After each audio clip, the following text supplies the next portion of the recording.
प्रिय साथियों, आज हम किशोरावस्था में होने वाले शारीरिक परिवर्तनों के बारे में जानेंगे। शारीरिक वृद्धि एक प्राकृतिक प्रक्रिया है। किशोरावस्था 10 वर्ष की उम्र से प्रारंभ होकर 19 वर्ष की आयु तक रहती है। किशोरावस्था के दौरान किशोर किशोरियों के शरीर में अनेक परिवर्तन होते हैं। यह परिवर्तन लड़के और लड़कियों में अलग अलग होते हैं। यौवन काल शारीरिक एवं भावात्मक परिवर्तनों की शुरुआत है, जिसके कारण प्रजनन परिपक्वता का विकास होता है। पहला परिवर्तन, जो आमतौर पर आप लोगों ने पहले से ही अनुभव किया होगा, वो शारीरिक वृद्धि में अचानक वृद्धि तीव्रता है। इस समय शरीर की लंबी हड्डियों अर्थात हाथ एवं पैरों की हड्डियों की लंबाई की वृद्धि होती है। प्रारंभ में लड़कियां लड़कों की तुलना में अधिक तेजी से बढ़ती हैं, लेकिन लड़के 17 या 18 वर्ष की आयु होते होते अपनी अधिकतम लंबाई प्राप्त कर लेते हैं। किशोरावस्था का अंत होते होते लड़कों की हड्डियां मजबूत व भारी हो जाती हैं और उनकी मांसपेशियां भी लड़कियों की अपेक्षा लगभग दुगनी हो जाती हैं। दूसरा है शारीरिक आकृति में परिवर्तन।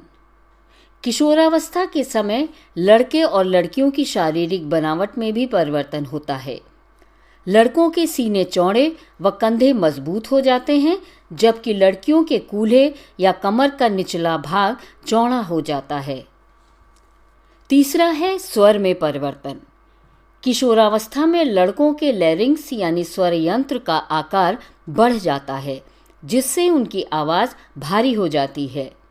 लड़कों में बढ़ता हुआ स्वर यंत्र गले के सामने की ओर उभरे हुए भाग के रूप में दिखाई देता है, जिसे एडम्स एप्पल या कंठमणि कहते हैं। चौथा है जनन अंगों का विकास। किशोरावस्था में लड़के लड़कियों में प्रजनन अंग भी विकसित होने लगते हैं। लड़कियों में माहवारी की शुरुआत तब होती है जब अंडाशय पूरी तरह विकसित हो जाते हैं और परिपक्व अंडों को उत्पन्न करने लगते हैं।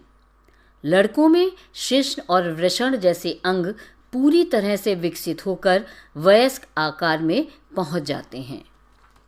इसी समय लड़के एवं लड़कियों में द्वितीयक यौन लक्षण भी विकसित होते हैं, जैसे बगल में प्रजनन अंग के आसपास बाल आना। लड़कों के चेहरे व छाती पर बाल आने लगते हैं तथा लड़कियों में स्तनों का विकास होने लगता है। किशोरावस्था में होने वाले परिवर्तन हार्मोन्स द्वारा नियंत्रित होते हैं। किशोरावस्था के साथ ही लड़कों में वृषण पौरुष हार्मोन अथवा टेस्टोस्टेरोन का स्राव शुरू कर देता है।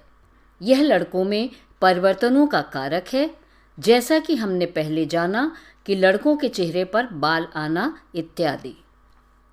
इसी प्रकार लड़कियों में होने वाले परिवर्तन ईस्ट्रोजन हार्मोन्स के द्वारा आते हैं। इन हार्मोन्स के उत्पाद का नियंत्रण एक अन्य हार्मोन द्वारा किया जाता है, जो कि पिट्यूटरी ग्लैंड द्वारा नियंत्रित किया जाता है। इन शारीरिक परिवर्तनों के अतिरिक्त किशोर किशोरियां अधिक आत्मनिर्भर और भावात्मक रूप से परिपक्व भी हो जाते हैं। पहले की अपेक्षा किशोर किशोरियां अधिक स्वतंत्र और अपने प्रति अधिक सचेत हो जाते हैं। उनमें बौद्धिक विकास भी होता है, साथ ही वह सोचने विचारने में भी अधिक समय लेते हैं।